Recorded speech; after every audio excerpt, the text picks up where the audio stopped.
आज की सर्जरी आपको सेफ लगती है तो जरा सोचिए, जब ना एनेस्थीसिया था ना कोई मशीन, तब इंसान अपने ही दिमाग में छेद कर रहा था। और हैरानी की बात यह है, भारत में लोग कटी हुई नाक को वापस बना रहे थे। तो सवाल ये है, क्या सच में प्राचीन भारत में सर्जरी होती थी या ये सिर्फ एक कहानी है? नमस्कार दोस्तों, मैं शेखर झा स्वागत करता हूँ आप लोगों का क्या समझे आप में। आज हम सर्जरी को एक ऐसी चीज मानते हैं जो सिर्फ बड़े बड़े हॉस्पिटल, सफेद कोट पहने डॉक्टर्स और एडवांस मशीनें के बीच ही पॉसिबल है। हमें लगता है कि ये पूरी तरह मॉडर्न साइंस की देन है, लेकिन क्या ये पूरी सच्चाई है? क्योंकि हम अगर इतिहास के पन्ने पलटते हैं तो तस्वीर कुछ और ही नजर आती है। एक ऐसी दुनिया जहाँ ना एनेस्थीसिया था, ना स्टीरिल एनवायरनमेंट, ना आज जैसी मेडिकल टेक्नोलॉजी, फिर भी इंसान अपने शरीर को काटने, जोड़ने और ठीक करने की कोशिश कर रहा था। सवाल ये उठता है कि क्या वो सिर्फ अंधविश्वास था या उसके पीछे कोई समझ, कोई लॉजिक, कोई शुरुआती साइंस भी छिपी हुई थी। और यहीं से कहानी और दिलचस्प हो जाती है, क्योंकि जैसे जैसे हम आगे बढ़ते हैं हमें ऐसे सबूत मिलते हैं जो बताते हैं कि ये सिर्फ रैंडम एक्सपेरिमेंट नहीं थे, बल्कि धीरे धीरे एक स्ट्रक्चर नॉलेज बन रहा था। और इसी जर्नी के बीच एक ऐसा दौर आता है जहां सर्जरी पहली बार एक व्यक्तिगत विज्ञान का रूप लेती है, जहां सिर्फ इलाज नहीं बल्कि टेक्निक, ट्रेनिंग और मेथड भी डिफाइन होने लगते हैं। और यहीं पर भारत का नाम सामने आता है। लेकिन क्या सच में प्राचीन भारत इतना एडवांस था या ये सिर्फ बढ़ा चढ़ाकर बताई गई कहानियां हैं? क्या सच में उस समय ऐसी सर्जरी हो रही थी जिनका कंसेप्ट आज भी यूज होता है, या फिर हम इतिहास को गलत तरीके से समझ रहे हैं? और सबसे बड़ा सवाल,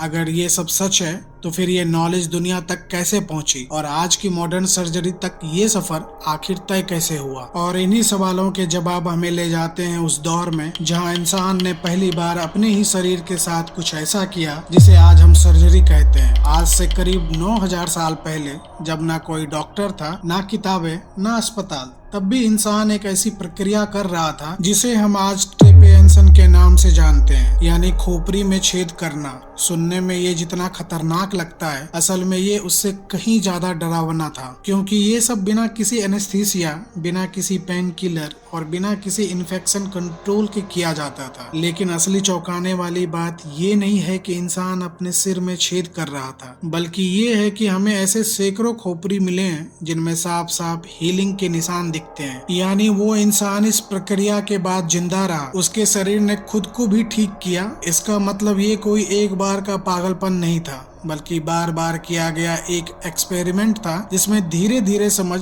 बढ़ रही थी। अब सवाल ये उठता है कि आखिर ऐसा क्यों किया जाता था? कुछ लोगों का मानना है कि ये बुरी आत्माओं को बाहर निकालने के लिए था, क्योंकि उस समय बीमारी को अक्सर किसी अदृश्य शक्ति से जोड़कर देखा जाता था। लेकिन कई जगहों पर जो स्कूल मिले हैं उनमें इंजरी के निशान भी हैं, जिनमें ये संकेत मिलता है कि शायद ये सिर की चोट या अंदर जमा खून के दबाव को कम करने के लिए किया जाता था। यानी यहाँ सिर्फ अंधविश्वास नहीं बल्कि एक शुरुआती मेडिकल अंडरस्टैंडिंग भी मौजूद थी। और सबसे दिलचस्प बात यह है कि ये टेक्निक सिर्फ एक जगह तक सीमित नहीं थी, बल्कि यूरोप, अफ्रीका, एशिया और दक्षिण अमेरिका और दुनिया के अलग अलग हिस्सों में इसके प्रमाण मिले हैं। यानी अलग अलग सभ्यताओं ने बिना एक दूसरे से जुड़े हुए एक ही तरह का समाधान खोज लिया। यहीं से साफ होता है कि इंसान सिर्फ जी नहीं रहा था, वो समझने की कोशिश कर रहा था, अपने शरीर को, उसकी समस्याओं को और उन्हें ठीक करने के तरीकों को समझ रहा था। और यही वो पहला कदम था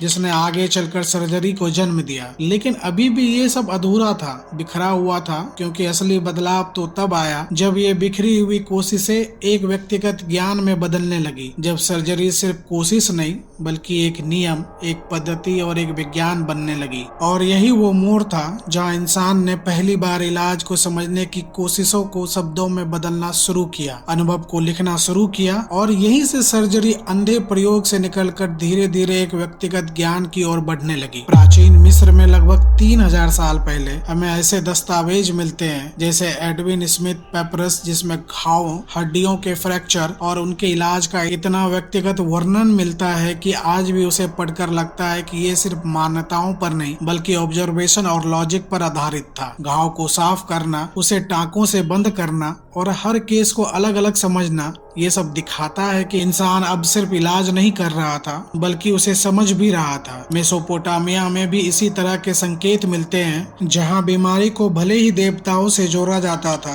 लेकिन उसके इलाज के लिए जड़ी बूटियां और प्रयोगों का इस्तेमाल किया जाता था। यानी विश्वास और विज्ञान साथ साथ चल रहे थे। एक तरफ आस्था थी, दूसरे तरफ अनुभव से निकला हुआ ज्ञान। यहीं पर एक बड़ा बदलाव दिखाई देता है। अब सर्जरी कोई अचानक लिया गया फैसला नहीं थी, बल्कि धीरे धीरे सोच समझकर किया जाने वाला कदम बन रही थी। घाव को कैसे साफ करना है, कैसे बांधना है, कौन सा उपचार किस स्थिति में काम करेगा, इन सब बातों को नोटिस किया जा रहा था, दोहराया जा रहा था और आगे बढ़ाया जा रहा था। लेकिन फिर भी ये ज्ञान पूरी तरह से संगठित नहीं था। इसमें एक रूपता नहीं थी, अलग अलग जगहों पर अलग अलग तरीके थे, कोई यूनिवर्सल सिस्टम नहीं था। और यही वो कमी थी जो आगे चलकर एक ऐसी सभ्यता में पूरी होने वाली थी, जहां सर्जरी सिर्फ इलाज नहीं बल्कि एक पूरा विज्ञान बनकर सामने आई। और वही सभ्यता थी भारत, जहां सर्जरी पहली बार बिखरे हुए प्रयोगों से निकलकर एक व्यक्तिगत विज्ञान के रूप में सामने आई। और इस बदलाव के केंद्र में थे श्रुत, जिनका नाम आज भी दुनिया के मेडिकल इतिहास में सबसे सम्मान के साथ लिया जाता है। उन्होंने जो काम किया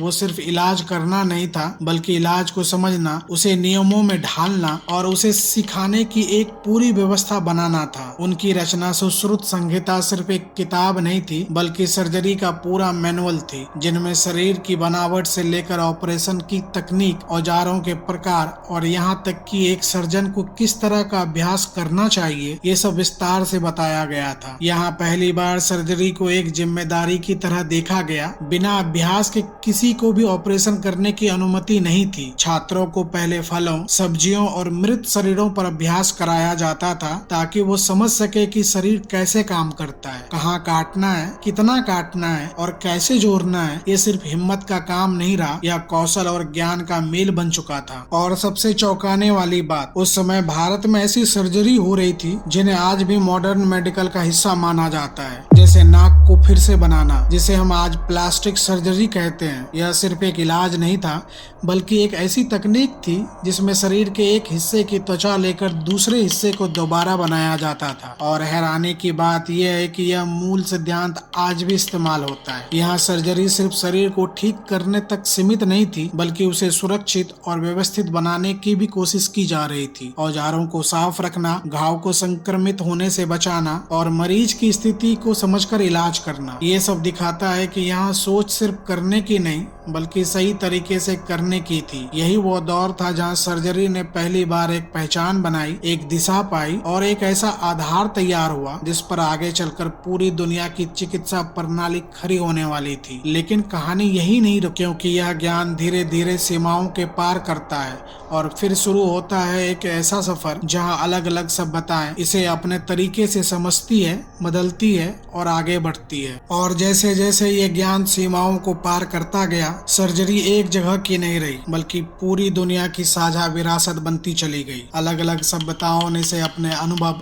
अपनी समझ और अपनी जरूरतों के हिसाब से अपनाया और बदला। यूनान में हिप्पोक्रेट्स ने चिकित्सा को पहली बार अंधविश्वास से अलग करने की कोशिश की। उन्होंने बीमारी को देवताओं की सजा नहीं बल्कि शरीर के असंतुलन के रूप में समझाया, और यहीं से इलाज में तर्क और अवलोकन की भूमिका और मजबूत होने लगी। इसके बाद गेलेन ने शरीर की संरचना को समझने की दिशा में काम किया। उन्होंने जानवरों पर प्रयोग करके एटोनॉमी को समझने की कोशिश की। हालांकि उनकी कई धारणाएं बाद में गलत साबित हुई, लेकिन उस समय के लिए एक बड़ा कदम था, क्योंकि अब सर्जरी सिर्फ करने का काम नहीं बल्कि समझने का प्रयास भी बन रही थी। रोमन काल में सर्जिकल औजारों का विकास हुआ। धातु के इंस्ट्रूमेंट बनाए गए जिनमें घावों का इलाज, हड्डियों को सेट करना और बेसिक ऑपरेशन करना संभव हुआ। लेकिन फिर एक ऐसा दौर आया जहां प्रगति धीमे पड़ गई। यूरोप में मध्यकाल के दौरान धर्म और भय ने विज्ञान को पीछे धकेल दिया। सर्जरी को अक्सर निचले दर्जे का काम माना गया और कई जगहों पर इसे बार्बर सर्जन तक सीमित कर दिया गया। लेकिन इसी समय दुनिया के दूसरे हिस्से में कहानी अलग थी। इस्लामी स्वर्ण युग में अलग जहरावी जैसे चिकित्सकों ने सर्जरी को नई दिशा दी। उन्होंने सैकड़ों सर्जिकल इंस्ट्रूमेंट बनाए,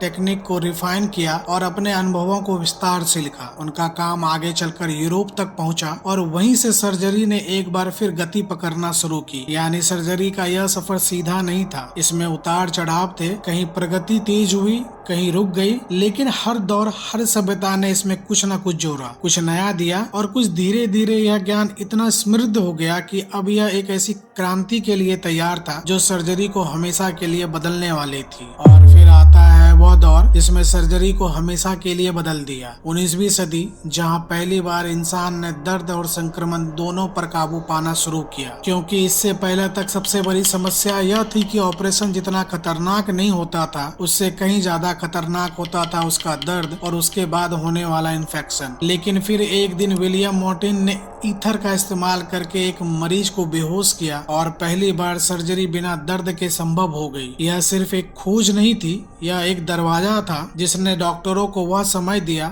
वह नियंत्रण दिया जिससे वो शरीर के अंदर जाकर काम कर सके, बिना इस डर के कि मरीज दर्द से तड़प कर मर जाएगा। और इसके तुरंत बाद एक और क्रांति आई जब जोसेफ लिस्टर ने यह समझाया कि ऑपरेशन के बाद होने वाला संक्रमण कोई किस्मत नहीं बल्कि एक कारण से होता है और अगर उस कारण को रोका जाए तो मौत को भी रोका जा सकता है। उन्होंने एंटीसेप्टिक तकनीकों को लागू किया, औजारों को साफ करना, घाव को संक्रमण से बचाना, ये सब एक नियम बन गया और यहीं से सर्जरी पहली बार सच में सेफ होने लगी। अब सर्जरी सिर्फ एक कोशिश नहीं रही, यह एक नियंत्रित प्रक्रिया बन गई जहां हर कदम सोच समझ कर लिया जाता था। दर्द पर नियंत्रण था, संक्रमण पर नियंत्रण था और धीरे धीरे तकनीक ने इसमें अपनी जगह बनानी शुरू कर दी। 20वीं और 21वीं सदी तक आते आते यही सर्जरी और आगे बढ़ती गई। मशीनें आई, इमेजिंग टेक्निक्स आई और आज हम उस दौर में खड़े हैं जहां रोबोटिक आर्म्स इंसानों से भी ज्यादा पेशेंस के साथ ऑपरेशन कर रहे हैं, जहां आर्टिफिशियल इंटेलिजेंस डॉक्टरों को फैसला लेने में मदद कर रहा है और जहां शरीर के अंदर जाने के लिए अब बड़े कट की जरूरत नहीं बल्कि छोटे छोटे चीरों से ही जटिल ऑपरेशन संभव हो रहे हैं। यानी जो सफर कभी पत्थर के औजारों और अंधविश्वास से शुरू हुआ था, वो आज तकनीक, डेटा और मशीनों के सहारे एक ऐसी ऊंचाई पर पहुंच चुका है जिसकी कल्पना शायद उस समय किसी ने नहीं की होगी। और यही इस पूरी कहानी का सबसे बड़ा सच है। सर्जरी सिर्फ एक तकनीक नहीं है, यह इंसान की समझ,